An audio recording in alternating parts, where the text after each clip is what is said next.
Jika kita merasa sebagai orang Islam, maka segera cek posisi kita masing-masing. Kira-kira posisi kita tingkat yang keberapa? Jangan sampai kita masuk ke dalam tingkat yang kelima, karena tingkat yang kelima ini pasti celaka. Sesuai dengan sabda Rasulullah Shallallahu Alaihi Wasallam, kun aliman aw muta'alliman aw sami'an aw muhibban wala takun khamisan fatahlaka. Ini adalah sabda Rasulullah Shallallahu Alaihi Wasallam. Umat Islam itu hendaklah terbagi menjadi 4 tingkatan saja. Jadi ini tingkatan ya, bukan golongan, bukan kelompok-kelompok, tetapi ini adalah tingkatan. Posisi setiap umat Islam itu hanya terbagi menjadi 4 tingkatan. Sabda Rasulullah, kun, jadilah kamu aliman, yaitu orang yang alim yang mengajarkan ilmunya. Jadi umat Islam hendaklah kalau bisa mengejar kepada tingkat yang pertama. Tingkat yang pertama yaitu menjadi orang alim yang faqih yang mengajarkan ilmunya. Au muta'alliman, kalau tidak bisa jadilah tingkat yang kedua, yaitu orang yang belajar. Jika kita belum bisa menjadi orang yang alim, yang faqih, yang mengajarkan berbagai macam ilmu, maka kita harus berusaha untuk menjadi orang yang belajar.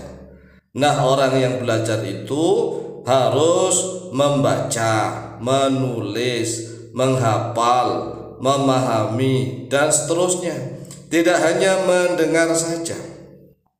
Namanya orang belajar itu tidak hanya mendengar, apalagi yang ingatannya tidak begitu kuat. Oleh sebab itulah orang belajar itu harus membaca, mendengar, menulis, harus ditulis, menghafal.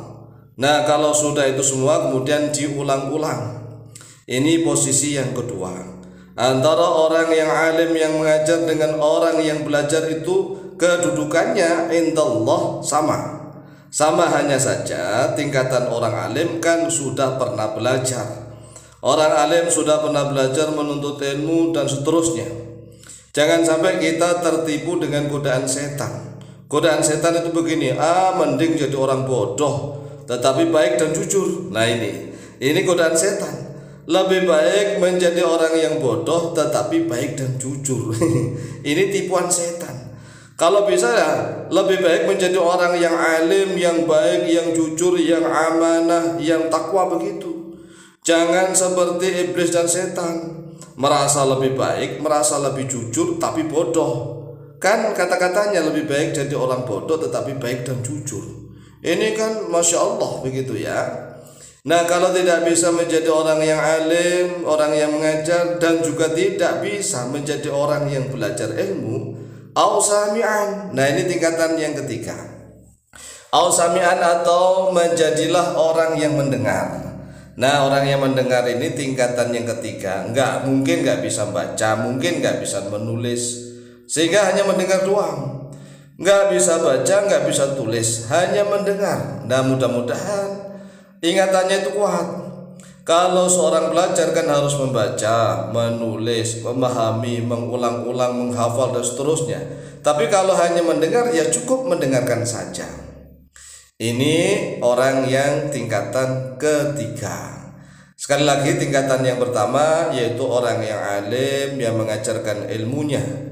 Kemudian tingkatan yang kedua orang yang belajar membaca, menulis, memahami, dan seterusnya.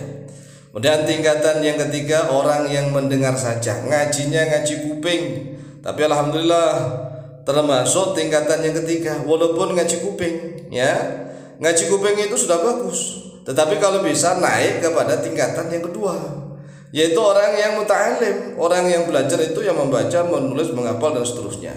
Jangan hanya kita merasa puas, sudah ngaji kuping alhamdulillah, daripada sono tidak. Nah, kalau urusan kebaikan ngapain standarnya ke bawah? Standarnya harus ke atas. Kalau urusan duniawi inginnya standar ke atas, tidak mau melihat ke bawah. Ini kan terbolak-balik. Oleh sebab itu, mari yang sudah sampai kepada posisi ngaji mendengar, ngaji kuping, tingkatkan ngajinya ngaji muta'alim, yaitu membaca, menulis, menghafal, memahami dan seterusnya, mendatangi guru. Kemudian kalau nggak bisa jadi orang alim, nggak bisa menjadi muta'alim, nggak bisa menjadi sami', maka jadilah yang keempat, au muhibban, atau jadilah muhibban, orang yang mencintai. Nah, kalau nggak bisa ngajar, nggak bisa belajar, nggak bisa mendengar, minimal menjadi orang yang mencintai. Mencintai siapa? Ya, mencintai orang alim, mencintai orang yang belajar, mencintai santri-santri, mencintai orang-orang yang mendengarkan pengajian. Ya, kalau tidak bisa mencintai, wah ini berarti sudah keluar dari tingkatan semuanya itu, termasuk orang yang kelima. Sabda Rasulullah sallallahu alaihi wasallam, wala takun khamisan, wala takun, dan janganlah menjadi oleh engkau khamisan, orang yang kelima, fatahlaka, maka celaka oleh engkau. Lah siapa orang yang kelima ini? Orang yang kelima ini ya tidak alim, tidak mau ngajar, tidak belajar, tidak muta'alim, tidak sami', tidak mau ngaji mendengar, tidak mau ngaji kuping. Muhibban juga tidak, cinta pun tidak. Dengan ulama benci, dengan para santri benci, dengan orang yang mendengarkan pengajian benci, bahkan membenci orang yang cinta. Hanya cinta saja dimusuhi, dibenci. Nah, kalau kita posisi yang kelima, naudzubillah tsumma naudzubillah min dzalik. Nah, oleh sebab itulah sekali lagi cek posisi kita masing-masing. Apakah kita sudah mampu menjadi orang yang alim, yang mengajarkan ilmunya? Kalau tidak, kita minimal posisi yang kedua, yaitu muta'alim, orang yang senantiasa belajar ilmu agama, membaca, menulis, menghafal, memahami, mengulang-ulang dan seterusnya. Kalau tidak bisa, kita posisi yang ketiga, ngajinya ngaji kuping, kemana-mana mendengarkan pengajian, hanya mendengarkan saja tetapi bagus. Kemudian kalau nggak bisa, posisi yang keempat yaitu mencintai. Nah, mencintai ini kalau punya uang bisa menyumbang, ya, menyumbangkan dananya, kemudian membantu pembangunan, membantu tenaga dan seterusnya. Nah, celakanya sudah nggak alim, sudah nggak mau belajar, ngaji kuping sudah tidak, cinta pun enggak. Nah, berarti termasuk orang yang kelima. Orang yang kelima ini posisinya pasti celaka, dunia maupun akhirat. Di dunia akan celaka, apalagi di akhirat. Oleh sebab itu, silakan cek posisi kita masing-masing. Demikianlah, semoga manfaat dan barokah, lebih dan kurangnya mohon maaf. Wallahu ta'ala a'lamu bishawab.